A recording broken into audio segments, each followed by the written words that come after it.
একবার এক নাস্তিক এক দরবেশের কাছে এসে 4টি প্রশ্নের জবাব জানতে চেয়ে বলল, আপনি যদি আমাকে এই 4টি প্রশ্নের সঠিক উত্তর দিতে পারেন, তবে আমি মুসলমান হয়ে যাব।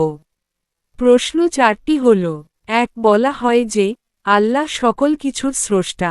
যদি তাই হয়, তবে আমরা তাকে দেখতে পাই না কেন? 2 না দেখেই আল্লাহকে বিশ্বাস করার কথা বলা হয় কেন? 3 ইবলিস তথা জিন জাতি আগুনের তৈরি, সুতরাং ওরা জাহান্নামের আগুনে কিভাবে পুড়বে? অর্থাৎ আগুনকে আগুন দিয়ে কিভাবে পোড়ানো যাবে? 4 বলা হয় যে, আল্লাহর ইচ্ছা ছাড়া কিছুই হয় না। তাই যদি হয়, তবে মানুষ তার কৃতকর্মের জন্য শাস্তি পাবে কেন? দরবেশ প্রশ্নগুলো শুনে নাস্তিক লোকটিকে কৃত্রিম ক্রোধ দেখিয়ে পার্শ্বে পড়ে থাকা একটি মাটির ঢেলা হাতে নিয়ে ওই নাস্তিক লোকটিকে ছুঁড়ে মারলেন।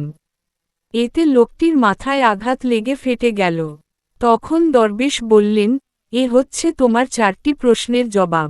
অতঃপর মাটির ঢেলার আঘাতে আহত নাস্তিক লোকটি আদালতে গিয়ে কাজীর দরবারে দরবেশের বিরুদ্ধে মামলা দায়ের করল। কাজী ওই নাস্তিকের বিবরণ শুনে দরবেশকে জিজ্ঞেস করলেন, আপনি ওই ব্যক্তির প্রশ্নের জবাব না দিয়ে এভাবে মারলেন কেন? উত্তরে দরবেশ বললেন, এ হচ্ছে তার 4টি প্রশ্নের সঠিক জবাব। এর দ্বারা তাকে আহত করা আমার উদ্দেশ্য ছিল না। ঢিল ছুঁড়ে কিভাবে প্রশ্ন 4টির জবাব দেওয়া হলো, এ রহস্য উদ্ঘাটন করার অনুরোধ করা হলে দরবেশ বললেন, লোকটির প্রথম প্রশ্ন ছিল, আল্লাহ সবকিছুর স্রষ্টা অথচ তাকে দেখা যায় না কেন? জবাব হল, ঢিলের আঘাতে এই ব্যক্তি ব্যথা পাওয়ার কথা বলছে। এর অস্তিত্ব কোথায়? ব্যথার যদি অস্তিত্ব থেকেই থাকে তবে তা দেখা যায় না কেন?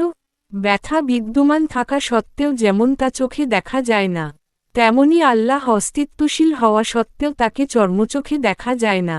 তার দ্বিতীয় প্রশ্ন ছিল, আল্লাহকে না দেখে বিশ্বাস করব কেন?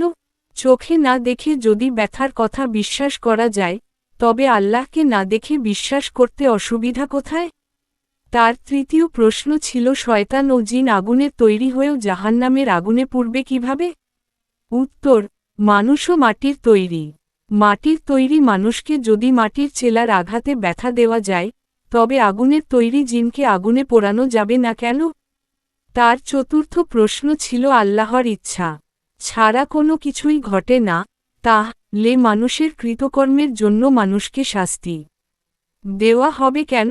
উত্তর, আল্লাহর ইচ্ছায় যখন সবকিছু হয়, তবে ঢিল ছুঁড়া, তার গায়ে আঘাত লাগা, রক্তপাত ও ব্যথা সবই তো তার ইচ্ছাতেই হয়েছে। সুতরাং এ ব্যাপারে আদালতে অভিযোগ করার কি আছে? এর যদি অভিযোগ ও বিচার চলে এবং শাস্তি বর্তায়, তবে মানুষের কৃতকর্মের বিচার, সুফল ও কুফল ভোগ কেন মিথ্যা হবে? দরবেশের এ অভিনব জবাব শুনে নাস্তিক লোকটি হতভম্ব হয়ে গেল এবং ইসলাম ধর্ম গ্রহণ করল। শিক্ষা, আল্লাহ আরশে সমাসীন। তহা 5। তিনি সেখান থেকে গোটা সৃষ্টিজগৎ পরিচালনা করছেন।